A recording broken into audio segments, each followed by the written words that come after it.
Assalamualaikum warahmatullahi wabarakatuh. Waalaikumsalam warahmatullahi wabarakatuh. Silakan ketua kelas dipimpin doa dulu. Berdoa.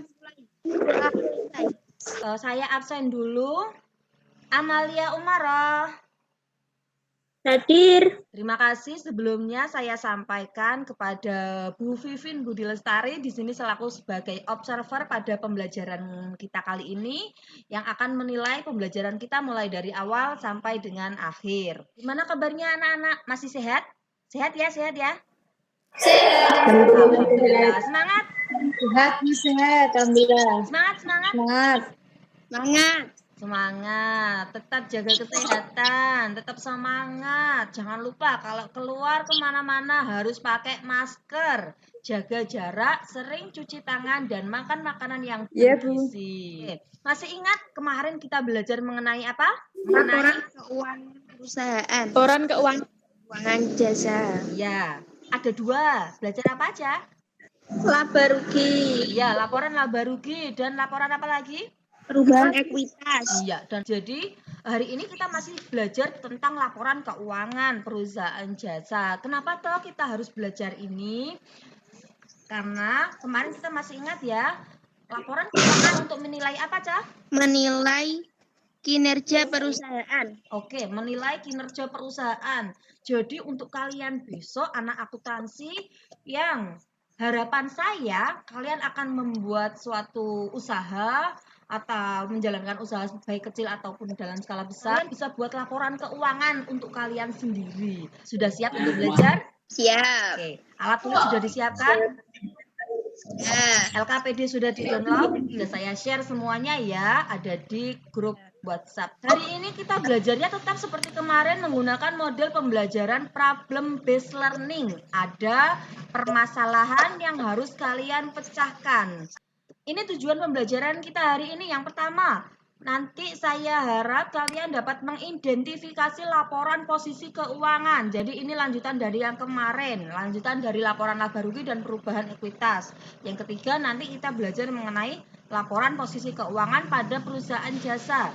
Yang kedua, menganalisis akun-akun yang terkait dalam laporan posisi keuangan pada perusahaan jasa.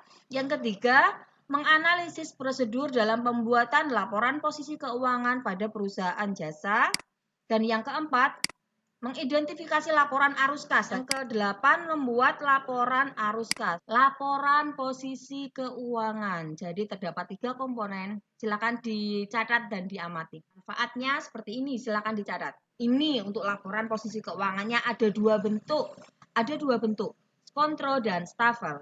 Oke, Ca, silakan kalian amati. Ini adalah laporan posisi keuangan bentuk stafel dan ada yang bentuk kontrol. Atau ada yang tahu enggak? Ini saya buatnya dari mana? Ada yang ingat? Ya, perkenalkan nama saya Fadila Tunisa Liza dari kelas 11 akuntansi A. Oke, Fadila. Itu diperoleh dari kertas kerja.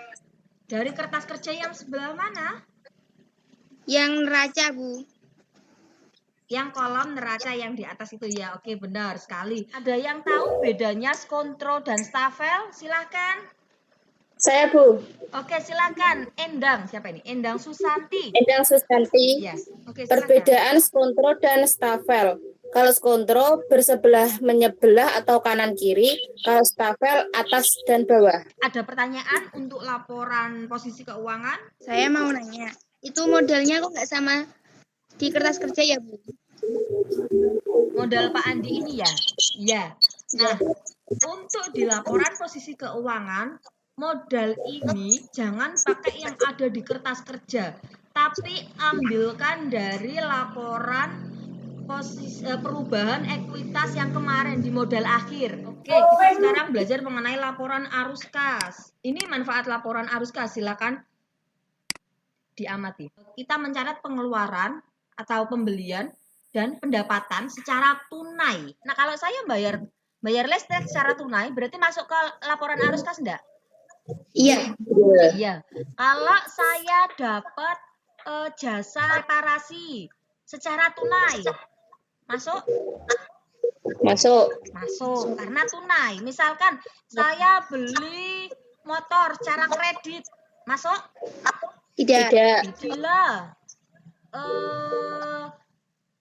Servis bengkel ke saya, tapi ngutang. Maaf ya, ngutang. Jadi bayarnya minggu depan. Masuk arus kas? Tidak. Tidak. Kenapa? Karena tidak Karena tunai. tidak sesuai itu secara tunai. Tidak tunai. Ini nanti silakan kalian googling di internet.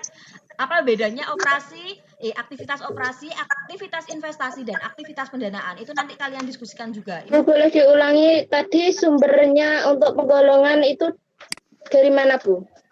Yang ini. Ini kalian lihatnya di buku besar yang kas ya. Fadila bayar utang ke saya. Utang tadi yang dia servis di tempat saya. Pendanaan. Pendanaan. Operasi. Iya benar, operasi. Kan hubungannya sama bengkelku. Oh iya. Saya beli oli. Operasi. Belum selesai. Secara apa dulu? Kas apa? Kredit. Kalau kas masuk operasi, kalau kredit berarti jangan dimasukkan ke sini. Oke? Oke. Lanjutan dengan studi kasus kita yang kemarin, ini saya menampilkan buku besar dari bengkel Teguh Motor. Buku besar kas untuk membuat laporan apa? Arus kas. Ya, pinter. Laporan perubahan ekuitas ini untuk membuat laporan posisi keuangan. Dan kertas kerja ini untuk membuat dasar membuat Laporan ya, laporan posisi keuangan juga benar. Jadi, studi kasus bengkel Teguh Motor itu harus kalian kerjakan per kelompok 30 menit yang akan datang di kelas ini lagi dan presentasi setiap kelompok. Saya akhiri dulu. Mohon maaf bila ada salah kata. Wassalamualaikum warahmatullahi wabarakatuh. Oke, assalamualaikum warahmatullahi wabarakatuh. Waalaikumsalam. Oke, sudah siap ya? Sudah selesai semua tugasnya? Silahkan, siapa yang mau presentasi? Oke, sebutkan nama dan nomor absen. Assalamualaikum. Nama saya Dinda Dewi Sulistiawati, absen. Sebentar. Bengkel Teguh Motor, laporan posisi keuangan Desember 2019. Aktiva lancar 680. Sudah, Bu. Assalamualaikum warahmatullahi wabarakatuh. Nama saya Alvina Diaryanti. Bengkel Teguh Motor, laporan arus kas Desember 2019. Arus kas dari Aktiva operasi. Penerimaan pendapatan servis 5.750. Kas di akhir periode 8.880. Ya. Jawabannya ada yang berbeda atau sama semuanya? Ini satu kelas. Sama itu punya saya. Pelajaran hari ini kita sudah selesai. Dapat apa ya hari ini? Laporan arus kas adalah laporan yang menggambarkan laporan arus kas masuk atau kas keluar. Laporan perubahan ekuitas adalah dasar untuk membuat laporan posisi keuangan. Oke. Benar sekali ya. Ada yang mau menambahkan? Laporan posisi keuangan menyajikan informasi setiap perubahan posisi keuangan yang berupa aset atau harta, liability atau kewajiban, equity atau modal.